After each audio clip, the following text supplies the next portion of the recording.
Imagine the following horrifying scenario.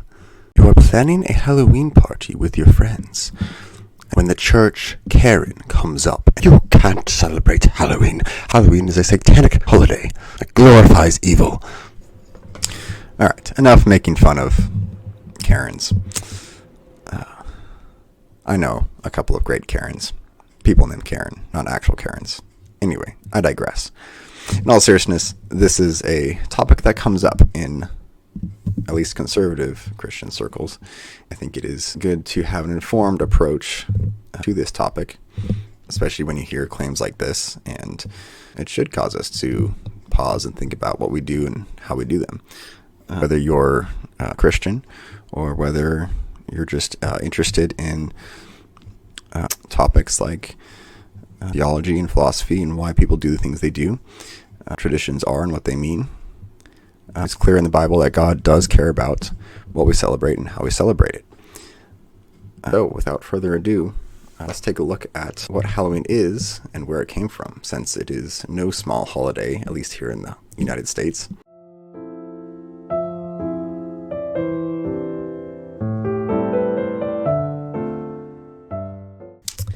And yes, that's right. Holidays, plural, because there's a couple we need to discuss. The first is the Celtic festival Samhain, which I'm probably butchering the pronunciation of it. So this was a celebration of the beginning of winter. It was believed that on this day the souls of the dead would return to the realm of the living, and that those who had died would make their journey to the underworld. It was believed that there was a strong connection between the world of the dead and the world of the living. The traditions for this festival were that fires were lit to keep spirits away, and people would wear disguises to keep ghosts of those who knew them from recognizing them and doing harm. It was thought to be a favorable day for divination. This day became associated with goblins, witches, and demons. When the Roman Empire came in contact with them, naturally they added their own celebrations of Ferlin and Pomona. Now, over time, as the Roman Empire dropped paganism in favor of Christianity, and Christianity became more widespread in Europe, and the Roman Empire fell, things changed, which brings us to the second holiday that we need to discuss, All Saints' Day. This was established by the Roman Catholic Church in the 8th century as a commemoration for those martyred under the Roman persecutions. It was celebrated on November 1st, and eventually it became just a celebration of all the saints, hence its name, All Saints' Day. The day before it was known as All Hallows' Eve, because it was the evening before the celebration of the Holy Saints, the Hallowed Saints. So All Hallows' Eve, or Halloween. At some point in the Middle Ages, there was a push for All Saints' Day and Halloween to supplant the pagan holiday entirely, and by the 1500s, both holidays had been merged. Then the Reformation came, and as it became a prominent political force by the mid-1600s, like so many other Catholic traditions, All Saints' Day and All Hallows' Eve were done away with in Protestant nations, which were mostly in the north of Europe.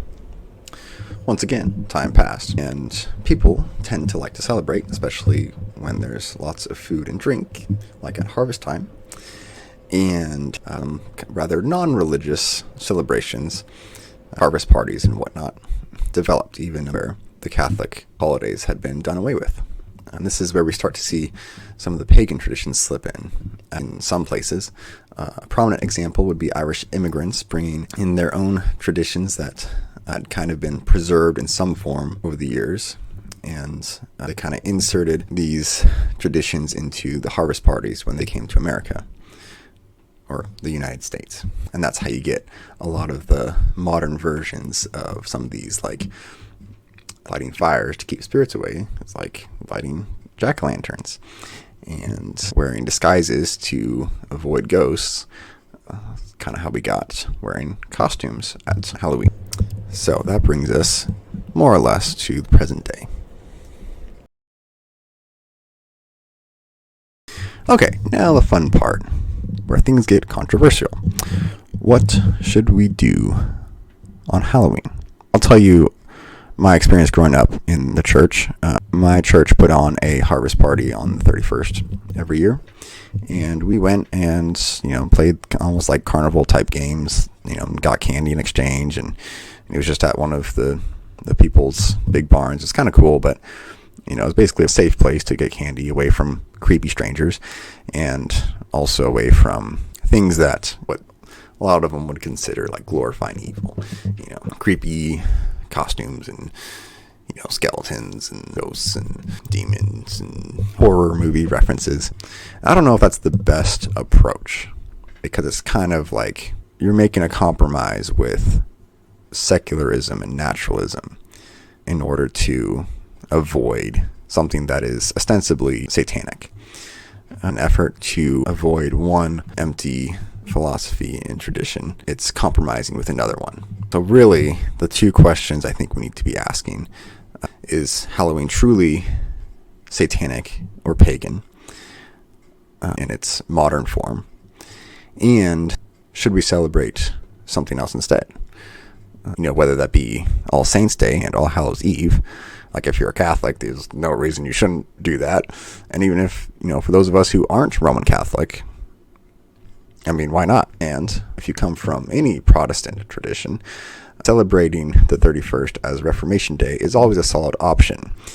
For those of you who don't know, October 31st is the anniversary of when Martin Luther nailed the 95 Theses on a church door at Wittenberg, which effectively kicked off the Reformation. There were reformers before that, but that's really when the movement just started spreading, which he didn't even intend. I know several personal examples who celebrate Reformation Day. Let me know what you think about that in the comments below. As for the first question, whether or not Halloween is actually a pagan holiday, I don't know if that's entirely accurate. As we've seen, there are definitely elements that have kind of sort of made their way back, though very far removed from their original festival.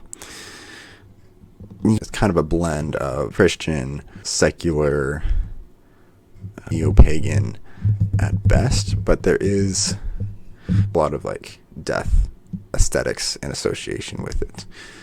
Yes, there are a lot of representations of evil or evil creatures and characters, but at the end of the day, is Halloween, at least for most people, it's not let's face it, how many people go out trick-or-treating with the intent of worshiping Satan or holding to some old Celtic god?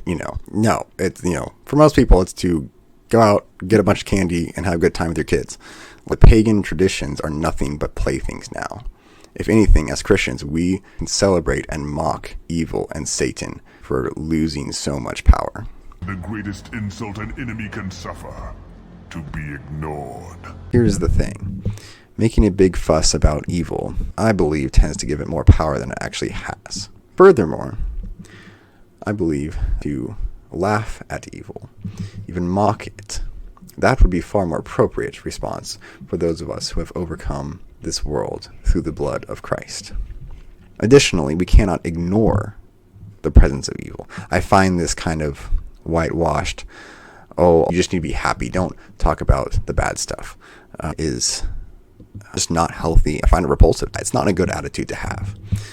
It's okay to acknowledge that there's broken and ugly and painful things in the world. I don't know if the creepy aesthetic of Halloween is really the threat. Perhaps it is a matter of conscience of how much to participate in the modern way of doing Halloween. What do you think? I'm sure some of you probably think I'm being too naive to the presence of evil and whatnot. But let me know what you think in the comments below.